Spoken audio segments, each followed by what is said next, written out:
के संत भगवान के राम मंदिर जिसका उद्घाटन महाराज जी 22 जनवरी 2024 को होना है और प्रारंभ होने के उपलक्ष्य में आपके आशीर्वचन के आकांक्षी है महाराज जी। राम मंदिर हम तो अगले दास 1-2 हैं, महीने के बाद। स्वामी को क्या आशीष वचन दे सकते हैं? जो सर्वसमर्थ अखिल ब्रह्मांडों के स्वामी हैं, उनका घर है वो अयोध्या, और उन्हीं की प्रेरणा से ऐसा हुआ है। किसी का काहू को बसनाए, जब जो कछो सब तिहारी कृपा से, उनका इस समय ऐसा कृपा प्रसाद हुआ कि हम अपनी भावनाओं पर विजय प्राप्त कर ली और मंदिर का निर्माण प्रारंभ हो गया। नहीं, उनकी इच्छा के बिना नहीं हो सकता। ये अपने बस की बात नहीं थी। बहुत समय से पूर्व इतिहास को देख लीजिए, ये चमत्कार हो गया भगवत कृपा का कि हम सब भारतवासियों की जो हृदय की भावना थी वो साकार रूप धारण करने जा रही। हम तो दास हैं, हमारा तो जीवन ही उनके लिए, राम कहो या श्याम कहो, है तो वही ना। में आशीर्वाद तो उनका हम सब पर है। उन्हीं के आशीर्वाद से हमको ये सौभाग्य प्राप्त हुआ है। हाँ, हम सब अपनी मनोभावनाओं को शुद्ध करके अगर उनकी आज्ञा के अनुसार चलें तो वहां भी विराजमान होंगे और वो यहाँ भी विराजमान होंगे। अगर प्रविश्य नगर की जय सब काजा और हृदय राखी कौशलपुर, तो त्रिविध ताप नहीं व्यापेंगे।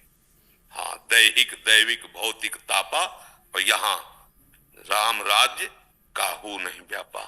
बाहर तो भगवान विराजमान होने जा ही नहीं, प्रगट में उस नवीन महल पर हम सब उनकी आज्ञा का पालन करें, उनके दासत्व को स्वीकार करें, और यहाँ भी हृदय राखी कौशलपुर राजा। आज हम यहां चूक कर पा रहे हैं। हमारी बुद्धि शास्त्र आज्ञा भगवद आज्ञा के विरुद्ध मन को लेकर के विषयों में विचरण कर रही। अगर हमारे गंदे आचरण, गंदा आहार, गंदा चिंतन नहीं रुका तो यहाँ ठाकुर जी जो बैठे हैं वो प्रकाशित नहीं हो पाएंगे। रामलला तो पहले भी विराजमान थे, अब नवीन महल पे विराजमान होंगे नहीं होंगे ना, वही जगह। तो यहाँ पहले भी विराजमान, सबके हृदय अछत विकारी, पर सकल जीव जगदीन दुखारी। साक्षात प्रभु विराजमान बिहारी जी राधा वल्लभ जी, पर यहाँ नहीं है प्रभु प्रकट। आचरण हमारे बिगड़ गए तो उनके सामने भी छाती जलती है और हम सुख का अनुभव नहीं कर पाते, और सामने सुख सिंधु विराजमान। हमारी जो आंतरिक प्रार्थना है, हमारी जो आंतरिक भावना है कि जन जन के मानस पर राम राज्य प्रकट हो, जन जन भगवान की दास्ता को स्वीकार करके अपनी वासनाओं का नियंत्रण करें। जो दुर्वासनाएं ऐसे पापाचरण में ऐसे लिप्त होती जा रही, जहां कहीं भी सुख नहीं, शांति नहीं, केवल चिंता, शोक, भय और परिणाम मृत्यु। परमानंद की बाढ़ यहां आ जाएगी यदि रघुनाथ जी को अपना स्वामी मानकर उनकी आज्ञा से चले। भगवान ने कहा वही मेरा सेवक है जो मेरा अनुशासन माने, वही मेरी प्रजा है, वही मेरा सेवक है, वही मेरा प्रिय है जो मेरा अनुशासन माने। अनुशासन है गीता जी, रामायण जी, भागवत जी और गुरुजनों संतों की वाणी। हमको बहुत आवश्यकता है यहाँ रघुनाथ जी को प्रकाशित करने की।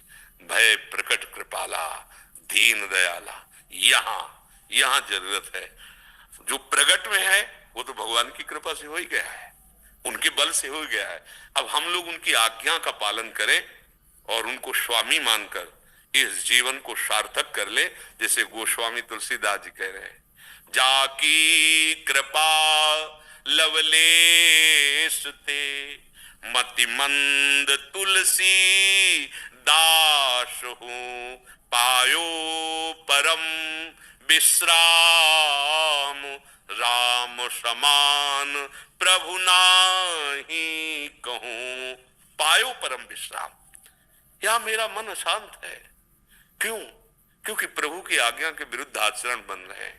हमारा एक ही लक्ष्य है इस समय, आगे भगवान जाने, कि हमारे वचन जहां तक आपके कान में पहुंचे, आपको भगवान की कृपा से यदि सानिध्य मिल रहा है तो आचरणों को सुधार लो और नाम जप करो, तुम परम सुखी हो जाओगे, तुम परम मंगल